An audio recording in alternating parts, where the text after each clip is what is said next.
ओवैसी साहब, उन्होंने आपकी हर बात का जवाब दिया। वो तो बता रहे हैं कि चीन वैसे ही कमजोर है, अलग थलग पड़ा हुआ है, सिर्फ नॉर्थ कोरिया, सिर्फ पाकिस्तान, और आप सरकार को ही परेशान कर रहे हैं। मैडम, मुझे इतना अफसोस हो रहा है, तकलीफ हो रही है कि सुधांशु जी ये जवाब देकर अपनी पार्टी को बुरी तरह एक्सपोज करके देश को ये पैगाम दे रहे हैं कि चीन भारत की सरजमीन पर 1 इंच भी कब्जा नहीं किया है। कितनी बड़ी झूठ बीजेपी आज कह रही है देश के सामने। क्या चीन ने कब्जा नहीं किया हमारी जमीन पर? बता दीजिए सुधांशु जी। क्या सिक्किम में, गालवान में, पोंगसोंग सुलू लेक में? सर देखिए, मैं आप जब बोल रहे थे मैंने कुछ नहीं कहा, मैं सुन रहा था, तो सब्र करिए प्लीज। क्या चीन कब्जा नहीं किया भारत की जमीन पर? आप अभी अपना जवाब सुन लीजिए। आपने कहा कि चीन कब्जा नहीं किया, चीन कह रहा है कि हम घुस गए। तो फिर प्रधानमंत्री ऑल पार्टी मीटिंग क्यों बुलाए? चाय भी नहीं पिला सकते? क्या हमको ज्ञान देने के लिए बुलाए हैं?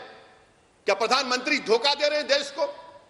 4.5 किलोमीटर चीन गालवान वैली में घुस चुका है, पोंगसोंग लेक के सदन में घुस चुका है। मैं फिर से देश को बताना चाह रहा हूं कि सुधांशु जी झूठ कह रहे हैं। यकीनन साइचन का जो रास्ता होगा, जहां पर जाने का एक्सेस होगा, गालवान के उन पहाड़ियों पर चीन बैठा हुआ है। अब चीन कभी भी, आप याद रखिए, काराकोरम में हमारा कम्युनिकेशन खत्म कर सकता है। बताए बीजेपी चीन हमारी जमीन पर कब्जा कराए या नहीं कराए? अरे भाड़ में जाए चीन के साथ कौन खड़ा या ना खड़ा है। मुझे अपनी देश की जमीन की फिक्र है। क्या ये मोदी सरकार इन वीर जवानों की शहादत को, इनके मरने को रायगा जाने देगी? क्या आज तक के चैनल पर वो सिपाही जिसका नाम सुरेंद्र सिंह है, अपने पिताजी को फोन करके कहता है कि 2000 लोग आकर हमला किए हम पर, कीले नेल्स लगे हुए लकड़ी के ऊपर, 3 हमारे सिपाहियों के चेहरे नहीं दिख रहे हैं, तो क्या चीन की जमीन पर थे? आप उन लोगों को इस तरह का जवाब देकर आपने ना सिर्फ भारत की आवाम का बल्कि उन मरने वाले 20 जवानों की तौहीन की है। याद रखिए सुधांशु जी, नरेंद्र मोदी और आपकी सरकार देश की जमीन से बड़ी नहीं है। आप सरासर नाकाम साबित हुए हैं। और आप बार बार जो आईबी रिपोर्ट का जिक्र कर रहे सर, ये मीडिया में वाइडली रिपोर्टेड है, बड़े बड़े विज्ञान कह रहे हैं। बल्कि सुधांशु जी लिख लीजिए, क्या फिंगर 4 और फिंगर 8 पर हम पेट्रोलिंग कर सकते हैं? आज नहीं कर सकते हम। फिंगर 4 फिंगर 8 हमारा इलाका है। क्या डीपैक के सैटेलाइट्स नहीं बता रहे?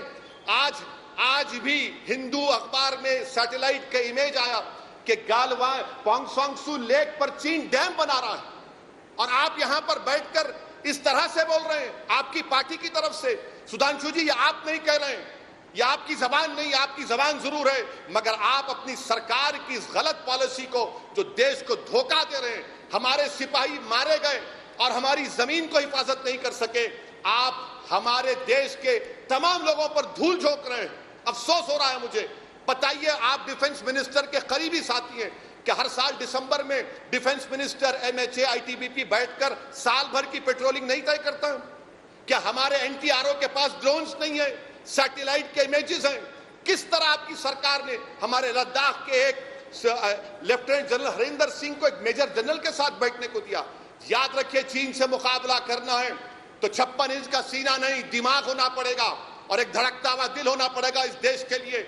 आप कब तक इस मुल्क को टीआरपी रेटिंग की तरह चलाएंगे? सुधांशु जी, आपने चलिए अच्छी बात कह दी। आखिर में आपने ये कह दिया कि दिमाग होना पड़ेगा, तो दिमाग जब होने की बात कही जाती है तो फिर ये नहीं कहा जा सकता समझौता भाड़ में जाए। अब मैं इस बिंदु के ऊपर आता हूं जो आपने कहा। पहला प्रश्न आपने कहा, क्या हमारे इलाके में चीन है? हाँ है, 1962 से है, 58 साल से उसका कब्जा है। दूसरा, आपने कहा कि वो लोग अगर आगे नहीं आए तो वो किस इलाके में वहां लड़ाई हुई। आपको यह पता होना चाहिए कि भारत और चीन के बीच के समझौते के अनुसार लाइन ऑफ कंट्रोल के दोनों लोग 2-2 किलोमीटर दूर रहते हैं।